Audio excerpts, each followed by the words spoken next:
जय श्री कृष्ण। आज की इस दिव्यवाणी में जानिए कैसे गीता का अमृत ज्ञान आज के जीवन में भी मार्गदर्शक बन सकता है।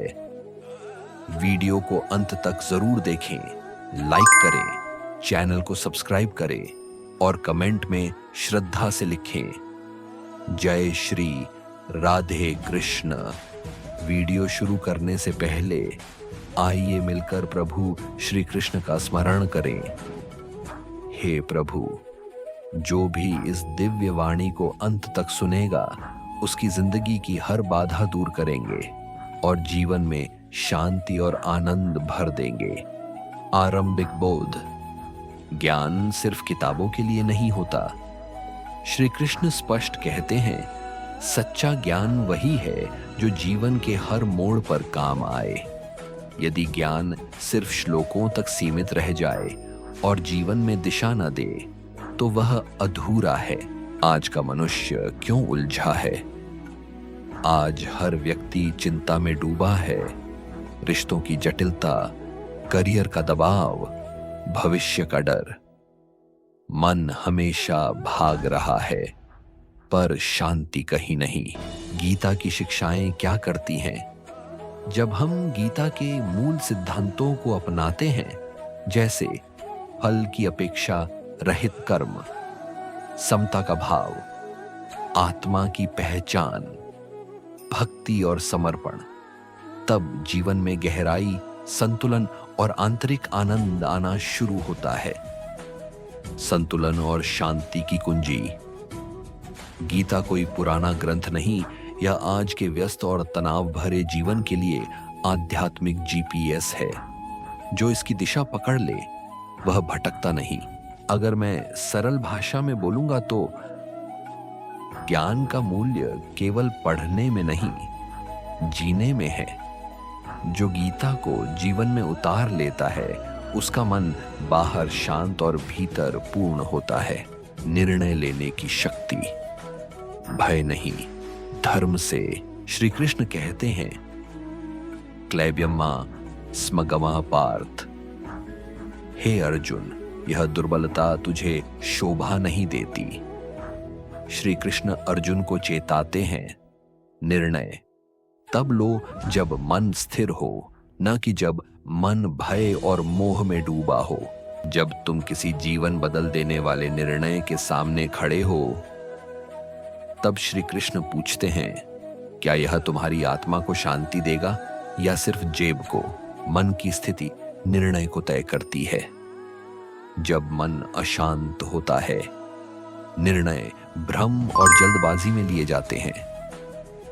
लेकिन जब मन शांत, विवेकशील और धर्मयुक्त होता है, तब निर्णय सही दिशा में ले जाते हैं। गीता का मूल मंत्र। धर्म आधारित निर्णय। निर्णय किसी लोभ, डर या सामाजिक दबाव से नहीं, बल्कि धर्म, नैतिकता और आत्मा की शांति को केंद्र में रखकर लिए जाने चाहिए।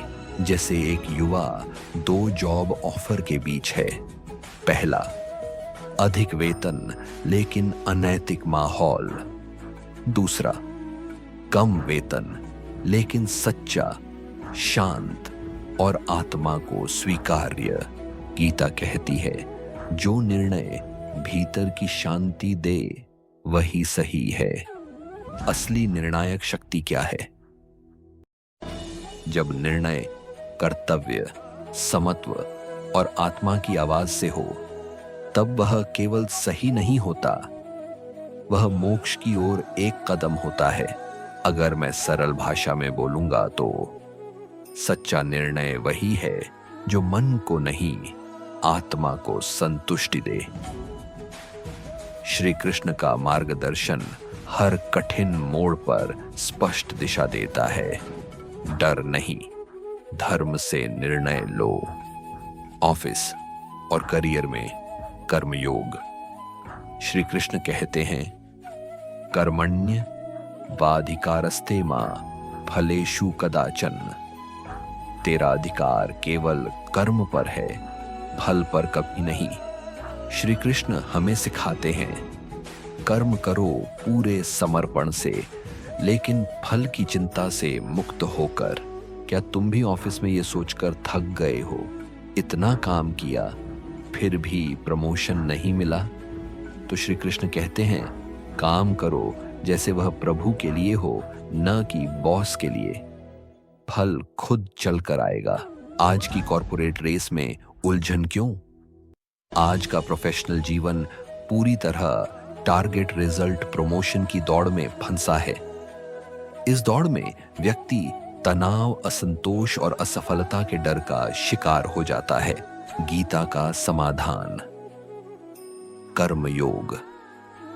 जब हम सिर्फ परिणाम के लिए काम करते हैं तो मन हमेशा अशांत रहता है, लेकिन जब हम कर्म को पूजा, दायित्व और योग मानकर करते हैं, तब काम भी साधना बन जाता है और आत्मा को शांति मिलती है।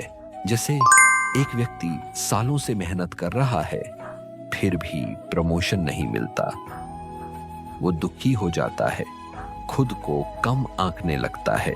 पर गीता कहती है, प्रमोशन नहीं मिला, फिर भी तू हार मत मान, तू कर्म कर, फल प्रभु की योजना में है। क्योंकि शायद अभी कुछ और सीखना बाकी है। कर्म का फल तात्कालिक नहीं, लेकिन निश्चित होता है। जो व्यक्ति सच्चे मन से, ईमानदारी से, आत्मा की शांति के साथ कर्म करता है, उसे देर से ही सही, लेकिन ऐसा फल मिलता है जो भीतर तक संतोष देता है। अगर मैं सरल भाषा में बोलूंगा तो जो कर्म को पूजा बना ले, उसके लिए हर ऑफिस मंदिर बन जाता है। फल की चिंता छोड़ दो, कर्म ही तुम्हारी असली पहचान है। रिश्तों में संभाव और संतुलन। श्री कृष्ण कहते हैं, समोहम सर्वभूतेषु, मैं सभी प्राणियों में संभव रखता हूं। गीता हमें सिखाती है, रिश्तों में संतुलन, समता और स्थिरता ही आध्यात्मिक बुद्धि की निशानी है। जब वही व्यक्ति हमें तोड़ता है जिसे हमने सबसे ज्यादा जोड़ा था, तब श्री कृष्ण कहते हैं, मोह और द्वेष दोनों छोड़ दो, संभव को अपनाओ। यही सच्चा रिश्ता है, आत्मा से आत्मा का। रिश्ते क्यों टूटते हैं?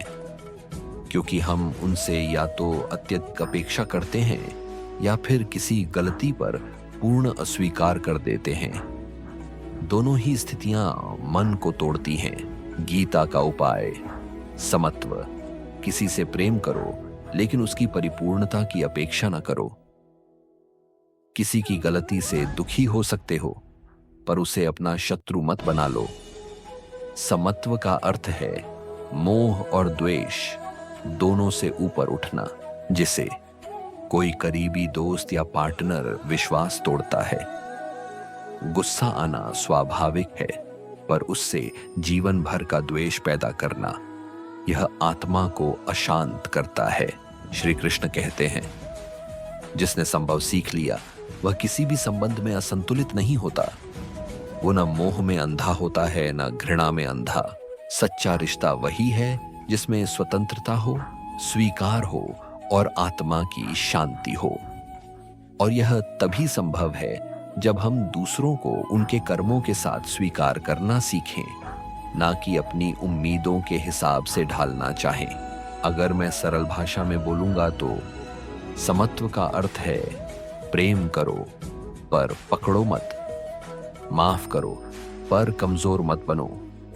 रिश्तों में स्थिरता भीतर की स्थिरता से आती है, बाहर की नहीं।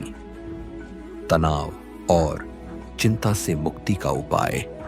श्री कृष्ण कहते हैं, शांति परमम सुखम। सच्चा सुख शांति में है, न कि सफलता में। आज का मनुष्य दिखावे की खुशी में खो गया है, पर भीतर से टूटा हुआ है। गीता हमें भीतर की शांति का मार्ग दिखाती है। अगर किसी असफलता ने तुम्हें तोड़ दिया है तो रुक जाओ, रो नहीं। श्री कृष्ण कहते हैं, जो शांत रह गया वही अंत में विजयी हुआ, क्योंकि सच्चा सुख पद में नहीं मन की शांति में है। तनाव क्यों होता है? या तो भविष्य की चिंता में खो जाते हैं या भूतकाल की विफलताओं से जकड़े रहते हैं।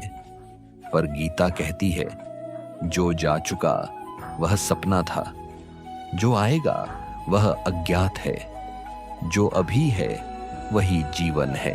गीता का उपाय: वर्तमान में स्थित रहो, मन को भूत और भविष्य की रस्सियों से मुक्त करो, हर अनुभव को सीख मानो, न सजा। श्री कृष्ण कहते हैं, कोई विद्यार्थी परीक्षा में असफल हो गया। वह सोचता है, अब मेरा भविष्य बर्बाद है। लेकिन गीता कहती है, यह अंत नहीं, यह अगले प्रयास की ऊर्जा है। आत्मा न हारती है, न थकती है, वह बस आगे बढ़ती है। चिंता छोड़ो, प्रयास करो। जब मन शांत होता है तब बुद्धि निर्णय ले पाती है, और जब निर्णय सही होते हैं तब जीवन भी संतुलित हो जाता है। अगर मैं सरल भाषा में बोलूंगा तो चिंता में चित्त चुराया जाता है, पर शांति में आत्मा मुस्कुराती है। बीता हुआ पाठ था, आने वाला परिणाम, पर जो अब भी है वही परीक्षा है। शिक्षा में ज्ञान और विनम्रता का संतुलन। श्री कृष्ण कहते हैं, विद्या विनय संपन्ने ब्राह्मणे। सच्चे ज्ञानी में ज्ञान के साथ विनम्रता का होना आवश्यक है। गीता यह स्पष्ट करती है, शिक्षा का मूल्य डिग्रियों में नहीं बल्कि व्यक्ति के व्यवहार में झलकता है। तुमने कितना पढ़ा ये जरूरी नहीं, तुम्हारा ज्ञान दूसरों के जीवन को कितना स्पर्श करता है। श्री कृष्ण कहते हैं, वही है असली शिक्षा। विद्या वही है जो विनय लाए, और जो ज्ञान अहंकार बढ़ाए वह अज्ञान है। आज की शिक्षा का संकट: ज्ञान प्रतियोगिता बन गया है। नंबर और सफलता अहंकार में बदल रही है, लेकिन चरित्र उपेक्षित है। गीता का दृष्टिकोण: ज्ञान आत्मा का आभूषण है, अहंकार का नहीं। जो जितना जानता है वह उतना ही विनम्र होता है, क्योंकि उसे यह बोध होता है कि क्या है, सच में जानने योग्य तो केवल ईश्वर है, बाकी सब साधन है। एक छात्र क्लास में टॉप करता है लेकिन दूसरों को नीचा दिखाने लगता है। श्री कृष्ण कहते हैं, ज्ञान वही है जो दूसरों को उठाए न कि गिराए। जो ज्ञान विनय लाए वही सत ज्ञान है। शिक्षा का सही उद्देश्य: ज्ञान, विवेक और सेवा की भावना का विकास। आत्मा को केवल बुद्धिमान नहीं बल्कि सजग और विनम्र बनाना। ऐसी दृष्टि देना जो हर प्राणी में समानता देख सके। अगर मैं सरल भाषा में बोलूंगा तो जिस शिक्षा से विनम्रता न आए वह केवल सूचना है, ज्ञान नहीं। ज्ञान जब सिर चढ़ जाए तो विनाश लाता है, पर जब हृदय में उतरे तो प्रकाश फैलाता है।